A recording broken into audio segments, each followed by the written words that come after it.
TDP Janasena నేతలు సభల్లో రెచ్చగొట్టే వ్యాఖ్యలు చేయడం, దీని కారణంగా ఎంతో మందిపై రాళ్ల దాడులు జరిగేలా వ్యవహరించారని, ఈ సంఘ విద్రోహ శక్తులను తయారు చేసే ఈ ఉమ్మడి పార్టీల నేతల పేర్లను తాము కూడా బ్లాక్ బుక్ లో రాసుకుంటామని వైసీపీ జిల్లా యోధన అధ్యక్షుడు అజయ్ కుమార్ ఆగ్రహం వ్యక్తం చేశారు.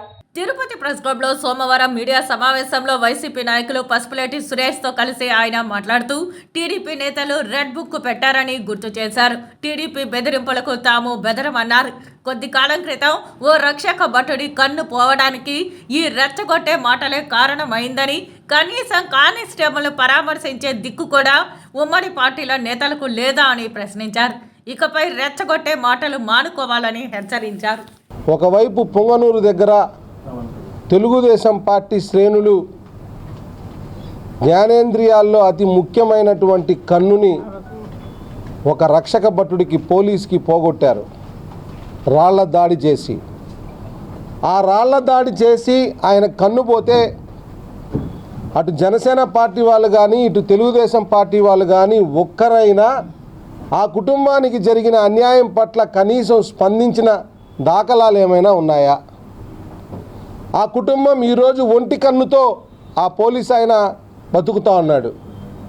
కనీసం చంద్రబాబు నాయుడు అయినా ఆయన పార్టీ శ్రేణులు చేసినటువంటి దాన్ని తప్పు అని చెప్పి ఖండించిన దాఖలాలు ఉన్నాయా? సందర్భం అన్నా ఉందా? కనీసం పవన్ కళ్యాణ్ అయినా ఇట్లా పోలీసుల మీద అకారణమైన దాడి చేసి వజ్రావ్యాన్ని పగలగొట్టి ఒక పోలీస్కి కన్ను పోవడానికి కారణమైన మా కార్యకర్తలని పార్టీ నుంచి సస్పెండ్ చేస్తున్నామనో లేదో మమ్మల్ని మన్నించమని కోరుతున్నామో అనేసి ఒక స్టేట్మెంట్ అన్నా ఇచ్చినారా?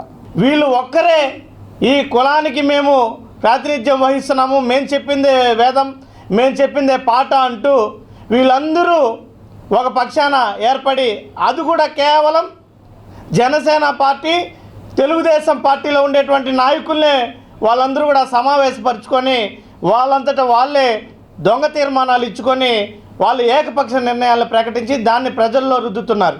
ఇదే మాత్రం కూడా మంచి పద్ధతి కాదు.